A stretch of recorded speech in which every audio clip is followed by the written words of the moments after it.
Tonight, like I kind of said in the prayer there, our lesson tonight, as we continue to talk about how Christians do ethics, is about how to treat our coworkers well. Last week we talked about our neighbors, our literal neighbors, like the people who live next door to us. Before that, what did we talk about before last week? Family was the week before that. So now we're going to be talking about your work family. You probably spend more time with those people than you do your own family. At least it feels like it sometimes. And to go back to my example, working at FedEx Freight, working in that kind of environment did not lend itself necessarily to sanctification. Did not lead itself to holiness and righteous talk and things of that nature. And I joke that when people find out I'm a preacher, one of the things they usually do is apologize for cussing around me.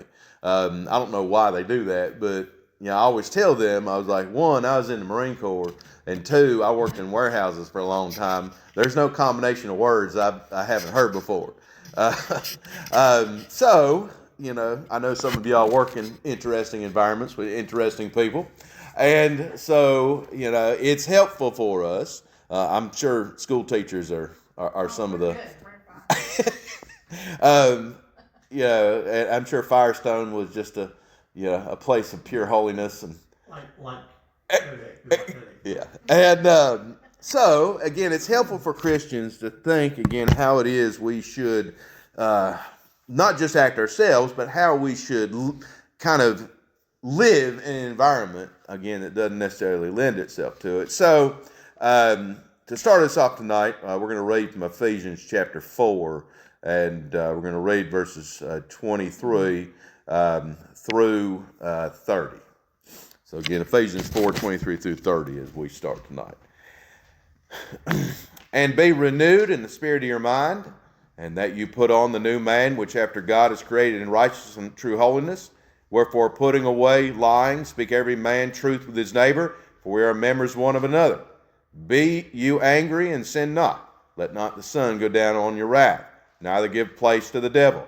Let him that stole steal no more, but rather let him labor, working with his hands the thing which is good, that he may have to give to him that needs.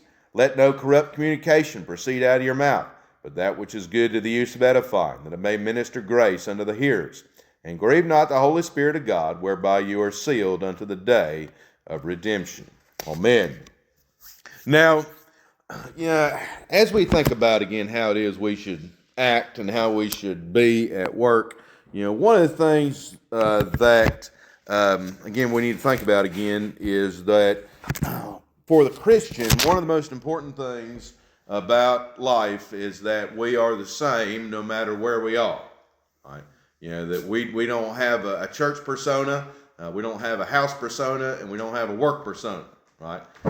We should be the same no matter where we are, no matter what the situation is, no matter who we're talking to. Right?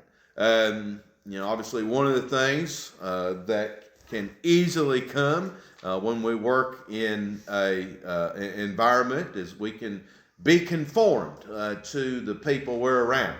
Right? And usually we do that not because we're trying to play the hypocrite or anything, but because we're just trying not to, cause any ruffles or, stand out or anything like that, right?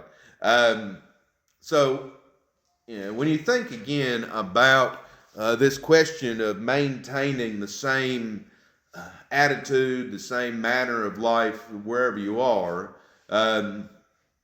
how do you kind of develop that kind of mindset?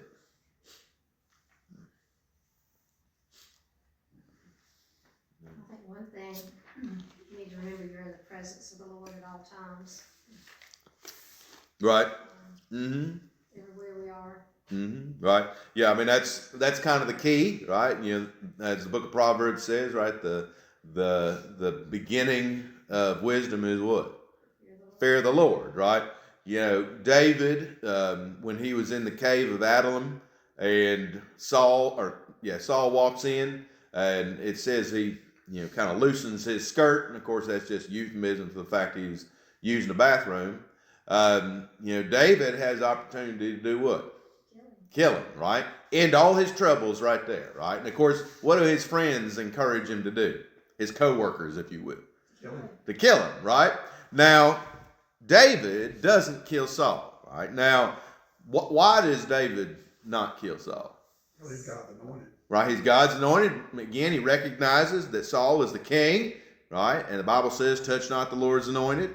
Right, that's not just talking about Jesus, but that's talking about the fifth commandment, right? So again, when we think about, work particularly, right, the commandment that definitely comes to mind is the fifth commandment, right? Honor your father and your mother. Now, we understand that doesn't just mean your biological parents, but all those in authority over you, right? But it also includes those who are underneath you, right? And it also includes those who are your peers or equals, right? That we are to honor everyone that we come in contact with, right? So David, right, he recognizes Saul as king. He also can think more than 5 minutes ahead, right? Because who's outside the cave? Oh, man. Well, yeah, all the army of Saul, right? Now, I used to do unsmart things when I was in high school. And one of the things that I did when I was in high school was I used to me and buddies of mine would like crawl into caves and things in West Virginia. And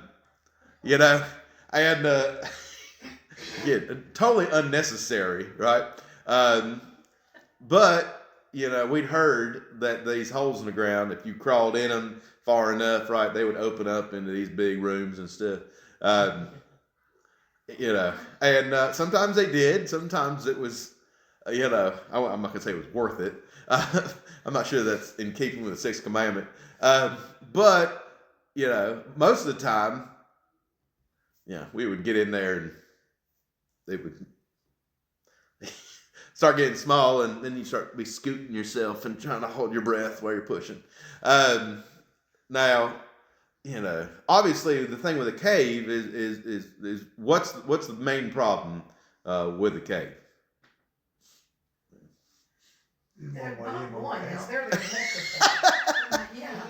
Right, there's one way in and there's one way out, right? So if there's an army standing out in front of the cave, where's David and his men going to go if they kill Saul? They got to go out and confront a whole army, right? And how do you think they're going to treat David and his buddies when they realize they killed Saul? Same malice they showed, they're going to receive, right? So in that scenario, right, David has the fear of the Lord in his head, right? He knows, right, the fifth commandment, right? He's not to touch the Lord's anointed. He also is able, again, to think more than 5 minutes ahead of time, right? So again, one of the aspects of maintaining the same countenance, the same holiness, the same mindset, the same, kind of identity in Christ is understanding. And again, that it doesn't matter where you are, the Lord is there, and you should not play the fool, right? Just because you're not in church or not in front of your mom and dad or not, X, Y, and Z. Now that's all well and good, right? I mean, that's pretty straightforward, right? But when you start thinking again about, having to live your Christian life in an environment, again, that's not necessarily geared towards promoting that Christian life. Now, some businesses are more open to that than others, right? If you work at Chick-fil-A, right, what's going to be the attitude of the place where you're employed? Pretty Christian, right? They're not open on Sundays, right? And of course, they're all polite, right? What do they say to you at Chick-fil-A? My pleasure, right? And if you don't say that, what can happen to you? Get free food. Right, you get free food, right? So again, there's an encouragement towards being polite and comfortable and stuff, right? At MVR, do people walk around saying, my pleasure? Right. Now, if they do, right, what kind of tone usually is in their voice? Sarcasm? Right. So again, if you work somewhere that, you have godly employers and you have godly managers and you have godly intentions, right? This is much more simple operation, right? But if you work in a normal business, right? Again, what's the goal of a business? Make money, right? And is there anything wrong with making money? Is there anything wrong with being geared towards making money? No, right? A business's job is not to be a church, right? That's not its call in life. And so the Apostle Paul tells us elsewhere that we are to be in the world, but not of the world, right? Because to go out of the world, where would we have to go? To heaven, right? Because even if we're by ourselves, who is there? Well, God is. Yeah. There's a sinner there, right? So even if you're by yourself, right, you still have opportunity to transgress the law and all that kind of stuff, right? Now, so again, as we think about how to exist in a environment where, again, it's not supposed to be church, it's supposed to be a place of employment where you're supposed to be doing a job, right? There are obviously negative ways that you can live out your faith in such an environment, right? So, let's take an example. Are you supposed to be spending all your time proselytizing while you're building stairs in NVR? No, right? Because what are you supposed to be doing?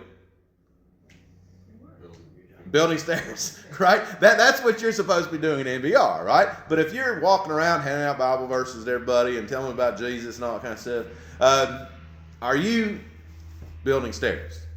No, right? What does God want you to do at work? He do it heartily unto the Lord. He wants you to work hard. He wants you to do what you... You can talk about him while you're building upstairs. Sure, you can talk to him about the stairs, but... Sprinkle it in, right? Yeah. I don't know how you... I don't know. Just your behavior can be a witness too. Mm-hmm. Right. That's what you say, don't say. Yeah. So again, when you just think about the work that you do, right? What should a Christian expect of themselves at work? To do it as expected. To do as expected, right? Do what you're supposed to be doing. Do it well, right? And as they used to say, right? A job well done is its own reward, right? Because again, as a Christian, when we think about why it is we work and why God's called us to work, first of all, remember that in the garden, what did God make us to do? To work, right? Human beings are made to work, right? In the garden, we were supposed to take care of the garden, steward the animals, watch over things, right? We're supposed to be an active people, right? Work doesn't go away when the fall happens. The only thing that happens is what? The sin that goes with it, right? So it gets harder, right? Because when Adam's curse is laid upon him, what does his work now entail? Sweat of the brow and thorns, right? Right. Now, every day, I'm sure, at work, y'all deal with thorns. What's that? Yes. Right. Now, again, when we think about thorns at work, right, sometimes it's literal thorns, right? Nails and pieces of wood and sparks and pieces of metal flying everywhere and all that kind of stuff, right? So, that stuff happens at work, right? But when we think of thorns at work, what do we usually think about? People, right? People at work, right? Now, when you think about people at work, right? There's all kinds of people at work, right? Now, if you're like me, the people that drove me crazy at work and still drive me crazy to this day are lazy people, right? There's nothing that makes me more bitter, I guess. Bitter is probably the right word, than people who aren't doing their job. Right? It drives me crazy. What about a lazy complainer? Well, that's even worse. Yeah, somebody who's lazy and complains, that's like double sin. Like ugh. I can't stand complaining, but a lazy complainer is even worse. But laziness drives me crazy, right? Some of that's just personality-wise, right? Even if I wasn't a Christian, before I was a Christian, I was a hard worker and I was, diligent and did my job and all that stuff. That's how I was raised. But again, I think that's just something in my brain. Some of it's I think ADHD. I think I just have to be doing things. But and so you deal with people, right, who are thorns in your side, right, to use Paul's expression. And obviously as Christians, right, there's a right way and a wrong way to deal with thorns at work, right? What's up? Oh, sorry. Oh. Let's just leave where the guys. Yeah. So when we think again about as Christians, how do we deal with people at work who let's just use lazy people as an example. Right? Now, obviously, as a supervisor, right, as a Christian, right, how do you deal with lazy people? Stay away from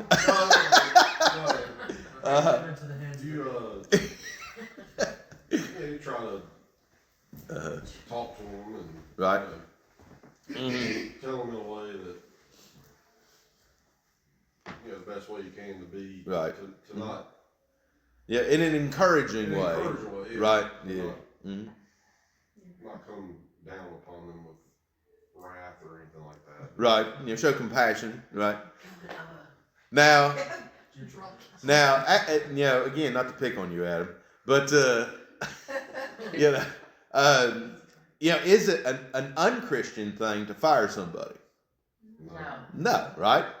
Sometimes people need fired, right? And it's kind of like dealing with other things. Is it compassionate? Is it loving to keep somebody on who is dragging down everybody else? Because you're hurting everybody else. Right, you're hurting everybody else. You're hurting the company, right?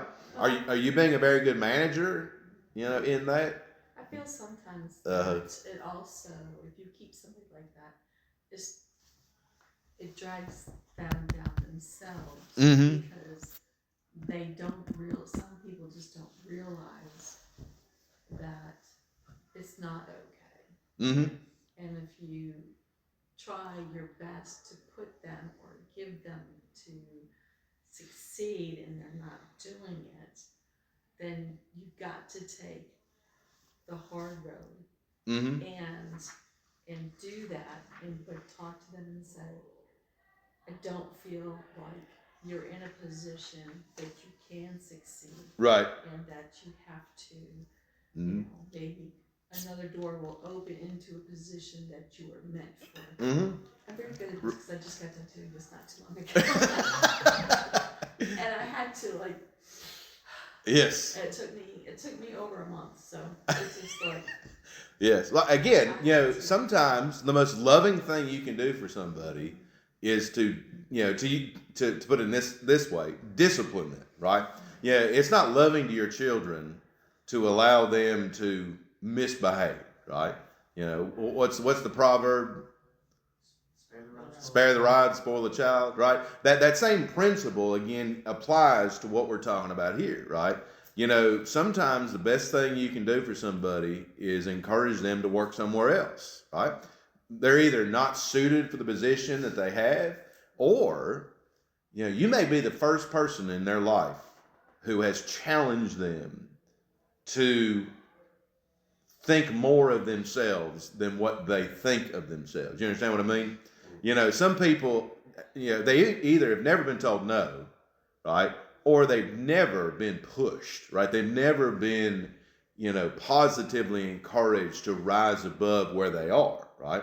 Now, some people take that in a good way, right? And some people take it in a bad way, right?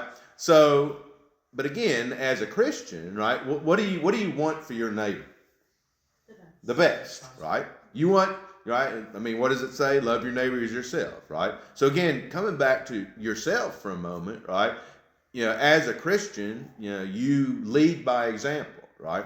You challenge yourself, right? You encourage yourself, right? You are a positive example of those around you, right? Now, when you think about, again, dealing with coworkers, right? I had this situation at FedEx. I'm sure you've had this situation too, where you have a coworker who likes to talk about things that you don't like to talk about, right? That, and I mean, it could be anything under the sun, right? It doesn't necessarily have to be the most, graphic thing in the world, but just has likes to come up to you and talk about things that you consider to be unholy, right? Now, as a Christian, what's the best way to kind of deal with somebody like that? Respectfully tell them, like, hey, I'm not interested in talking about that type of stuff. Right. Mm-hmm. I'm sure there's somebody in here you can talk to like that. Right. Yeah. I mean, obviously you be respectful at all times, right? And, and again, kind of like with the other person, right? Especially in society today, right? They may never have heard that whatever it is inappropriate, right? I mean, I talk with Miss Tammy, who does Bible release time, about this all the time. You think about kids, my kids' age, right? High school, early college, right? Some of those kids are 3-4 generations away from a church-going relative, right? I mean, it's hard for us. I think it's hard for some people to understand that there are people out there whose grandparents didn't go to church, right? And they obviously didn't raise their children in the church. So obviously their grandkids are not getting raised in the church. And not only do you have that, but you also have this situation where culturally, right, the idea of Christianity is not as spread out as it used to be, right? Like Miss Tammy, back in the fall was telling me about a kid in 3rd grade who had never heard the name Jesus before. That kid grew up here in Bethany, like as a local kid in Bethany. The only context he had ever heard the word Jesus was in an expletive, right? This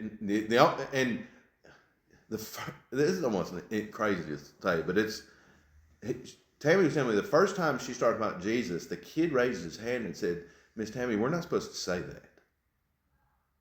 Because in his mind, it's a bad word, right? It's interesting that he got permission to even come to the Bible release.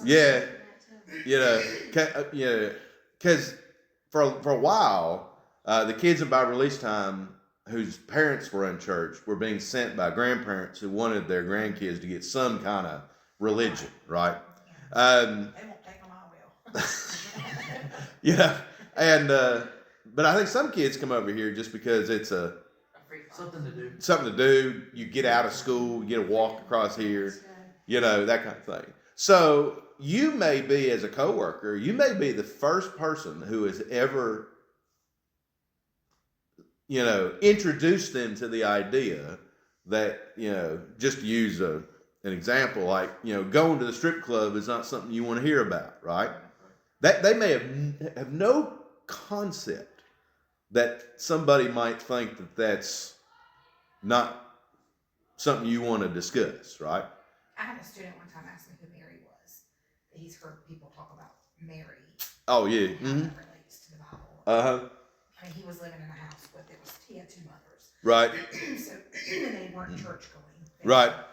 So, anyway. Yeah. So again, I mean, let's say you have that conversation, right, with a coworker. Right. So the first time he comes up, starts talking to you about stuff, you say, like you said, I'm, not interested in hearing about that, and he asks you, well, why?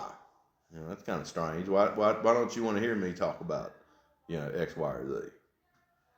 As a Christian, I mean, that's an opening, right? Now you don't have time again because you're supposed to be working, right? You don't have time to like go into a full gospel presentation. Right in the middle, where you're operating a CNC machine or something. I'm glad you asked. Right? But again, you plant seeds, right? Now, on the other hand, right, and again, I experienced this at FedEx, right? it might turn into middle school, right? And what I mean by that is that what then do you turn into or get known as in the in your workspace? Bible thumper. Bible thumper, right? He's pushing Jesus on me, stuff like that. Right? Shoving the Bible down my throat, all that kind of stuff, right? And of course, what did you actually do? Something pretty mild. Right? You just said you didn't want to talk about that thing, right? So, now it got around FedEx real fast that I was in seminary and I was going to be a preacher and stuff. They all And, started apologizing at that point. well, I think some of them graduated did, by then. but some of them were like, poking, Yeah. right? Purposely saying things around me, hoping to, thinking it was funny or, And I don't think any of the guys that worked at FedEx were like mean about it, Right. but and I've always had a thick skin. I mean, I was always the smallest kid in class. And I also had glasses. So I was like the perfect target. Now, I don't recommend this, but, the first time I took down a bully, the other bully started leaving me alone. There's probably a lesson in there somewhere. Probably not one I should share from a pulpit. But when you're in that situation, right? Yeah, I mean, what did Jesus tell the disciples? Right? To that, if they treated your master, how are they going to treat you? The same way, right? So, as a Christian, I mean, obviously you're just going to have to stand up and you're just going to have to deal, with it at some level, right? But, what is your reaction or your dealing with it going to start showing people who you work with? You're not going to conform to the world. Right, you're not going to conform to the world's ways, right? Put yourself together. Right, that you actually believe this, right? Because another thing I have on the list here, right? One of the hardest things in the context of working in any business, but working is not so much the unbelievers you work with, right? It's the hypocrite believers that you work with, right? The people who have honk if you love Jesus on the back of their car. But they're the ones cutting you off in traffic and stuff like that. So you work with somebody, right, is a Bible thumper, right, is always wants to do that, but they're also the first ones to, slough off work, right? They're the first ones to, gossip, right? They're the first ones to, play the fool, so to speak, right? And here you are, right? You're just quietly trying to live your Christian life and witness to Jesus through your labor and through your countenance and things like that. And somebody comes up to you at work and say, and you tell me you're a Christian, and then they're like, "Oh, yeah, you're a Christian, like, so and so's a Christian, right?" Well, how do you deal with something like that? That's a tough one. Yeah. Well, I mean, I think everybody's experience in your spiritual life is a little bit different. Depends on how you, Right. your relationship with God's going to be different than somebody else's and how they portray themselves. Right. Well, and if they really know you and you are leading by example, then they would know that you're different than that other person just by your actions. Yeah. Right. Yeah. Now, do you think you'd have any responsibility to go to that quote unquote hypocrite believer and kind of do a little Matthew 18 and say to him hey, Drop some verses. you need to, Give us enough for the fellowship. no, well, go up to him and say, hey, you and I are like the only two open believers at this place, and you're not exactly helping the witness of the kingdom. Because that old saying there, you gotta walk the talk. There. I mean, how uncomfortable would that be? To Very. Very.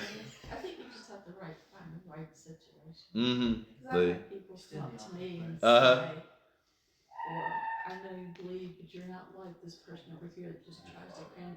Mm. Just, Uh-huh. and I don't do that. Right, yeah. You know, like you said, I Sure. lead by example. Mm-hmm. Yeah. And Yeah. so what I try to do is, you know, if somebody says something like that, I was like, well, okay. Uh-huh. And then I think it's like, okay, should I try to spend a little more time depending on where that person is. Sure. That makes a big difference too. Oh yeah. It's like, okay, can I spend some more time with this person and kind of give that person a better example of how a Christian should be. Right. Yeah. Means not gonna work. Oh yeah. You know, I mean, there is a little bit of the log and speck, right? You know, you if you notice it about somebody else, right? Somebody may be noticing that about you, right? And so it's a time, right, to reflect, right, to kind of look at yourself and say, you know, well, you know, I need to make sure that I'm, you know, doing what I need to do, right? I worked when I was the inventory clerk, so I was the only female in a warehouse full of grown toddlers. I'm just, I mean, Yes. I totally get it. I mean, they were very nice. They treated me with respect. And, but sometimes it was funny because that some of them knew that you were in school, and they're like, Brandy. I'm like, okay. And I was like, how do I answer this? So this is why I would text you or something. Or when you were free, I'm like, hey, I need this answered. Yeah. But that's kind of how I witnessed to them, because they would say, hey, I have a theological question. Yeah. And I was like, okay, that's my husband's forte. But if I could answer it, I would. But it was just they didn't get the, oh, you're one of the Bible. They were very respectful in a sense. Because some of them went to church, but I don't think they got the meat. If I remember right, most of those guys were all Polish Catholics. That was my boss. Yeah, that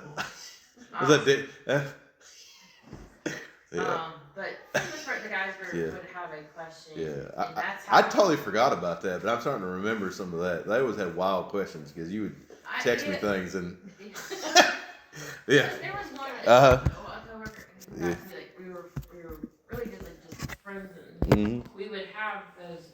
I hate to say in-depth conversations, but he was one like we could express our views, and not be like today where I hate you, you're this and this and this. And, you know, it's today's rhetoric. It was a nice.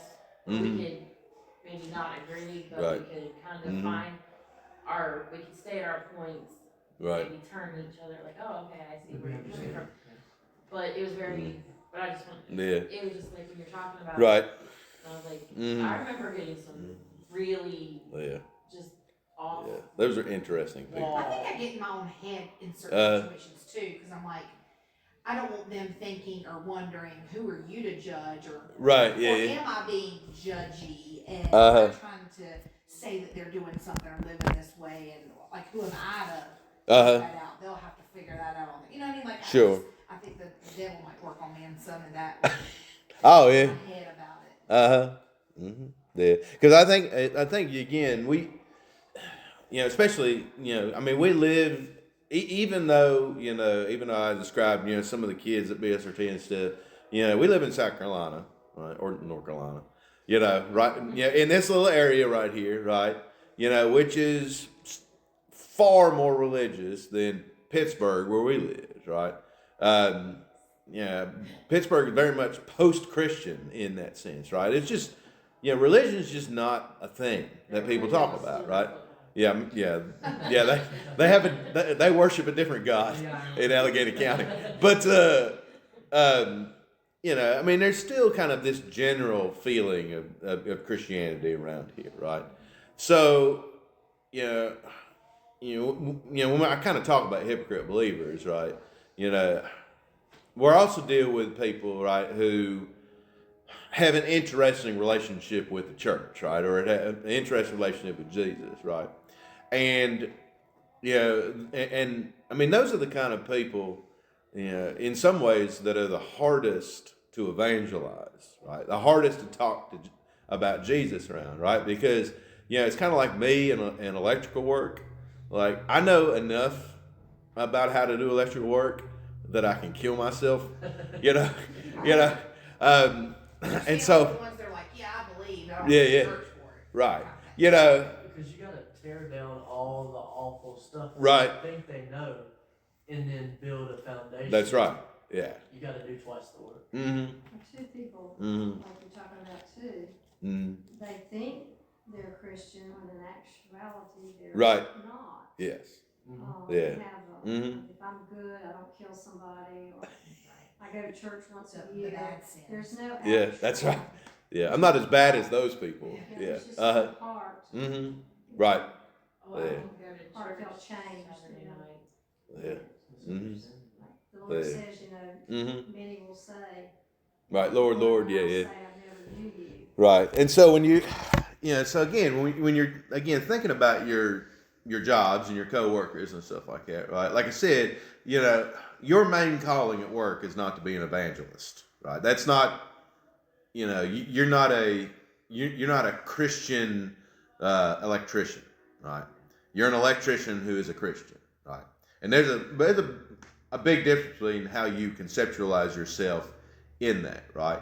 And you're going to do far more good for the kingdom, and you're actually going to do far more evangelism than you realize by living out that faith in your work ethic, in how you approach things, how you deal with things, right? If you have a proper Christian countenance and there's a crisis at work, right, who are people going to turn to? Right? And they're not going to immediately even consciously know why they're turning to you. But they know that you're the same every day, right?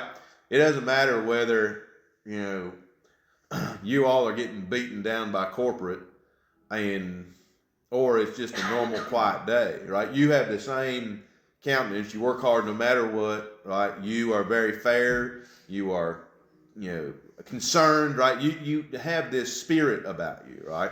That witnesses itself, without you having to make a big deal about it, right? So, so again, let's say something happens at work, whatever it is, right? Again, that quiet testimony that you give through your labor, through the way you talk, the way you carry yourself, the way you approach things, right? It's going to make a big difference in people's lives. Again, without really having to, again, have, a sticker on your helmet that says, I love Jesus, right? I mean, there's not necessarily anything wrong with having a sticker on your helmet that says, I love Jesus, right? But, I mean, what's the old saying? They'll know you are Christians by your love, right? And, and this really, again, shows itself out in work. Now, we've kind of talked about, unbelievers, hypocrite believers, and the last kind of little part here is about, other believers at work, right? And again, God-fearing Christian people you work with, right? What benefit are fellow believers at work? Encouragement. Right. Mutual encouragement, fellowship, Christian fellowship. I think it's a comfort on a different level too. It's Yeah. just, Mm-hmm. you just feel like that's your people, Right. Yeah. Someone you can confide in. Right. Mm-hmm. Somebody, like I said, you can talk to, and it's not going to get back to HR or to your boss, right? You know that they're not going to take advantage of your personal thoughts and things like that. But Finding somebody to hold you accountable to. right. They're also not gonna look at you like if you stumble. They're not gonna go, there's Yeah. the Bible thumper.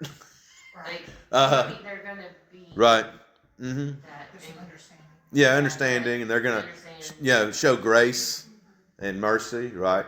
Yeah. Look what that But yeah. holier than thou person did. Yeah, I like what you said, Carla, about having that deeper relationship, because that's true, right? They're a brother and sister in Christ, right? There is a spirit-born unity and relationship that brothers and sisters in Christ share, right? And again, I mean that's another witness, right, to people who don't believe, right? Unbelievers in the workplace. People notice things a lot more than I think we realize sometimes, and I think that's one of the ways, right? Somebody will come up to you and say, I noticed that you and Sally, or you and Dave, or whatever, right? There's something different about the way you conversate and the way you interact. What is that about, right? Where does that come from, right?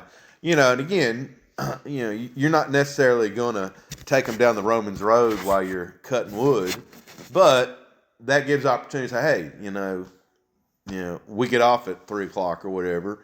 Why don't we walk out to the car together and we can, I can talk to you some more about, this, that, the other, right? Because again, our witness, in the workplace is going to be so much stronger. Again, not just the people see the work of Christ in us, but that they see that it matters to us, right? I mean, that's really kind of the big thing. Last little bit here, again, the big idea of talking again about Christian ethics in the workplace, again, to kind of go back to what we talked about at the beginning, is that ultimately, who are we working for? We're working for God, right? Again, God sees everything, God knows everything. But again, I think it's worthwhile to mention once more, again, God has made us to work, right? That is part of our DNA, right? And we're actually witnessing our faith in God by working hard, right? By being diligent with what the Lord has given us to do, right?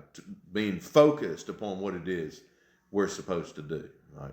That is, again, one of the callings that we've received as believers, right?